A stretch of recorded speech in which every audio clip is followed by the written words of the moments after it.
అమ్ము బా డ్రెస్ వద్దా? డ్రెస్ బాగాలేదమ్మా బాబు. చూడండి ఎలా ఉందో. వద్దా డ్రెస్సు? సరిగ్గా పెట్టుకోము, కాళ్ళు తొక్కేసావు డ్రెస్ని.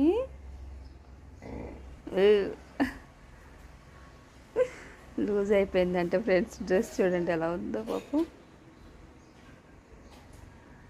మంచి పెట్టుకోమ్మా డ్రెస్సు, మంచి పెట్టుకో. పిట్టలు రాలేదా అన్నం తినటానికి? ఇందాక లేనప్పుడు వచ్చి చూసుకున్నాయా? లేకపోతే నువ్వు తరిమేస్తావా ఇప్పుడు వచ్చి? నీ డ్రెస్ బాగుందమ్ము, డ్రెస్ బాగుంది. నడువు చూస్తా ఒకసారి, నడువు.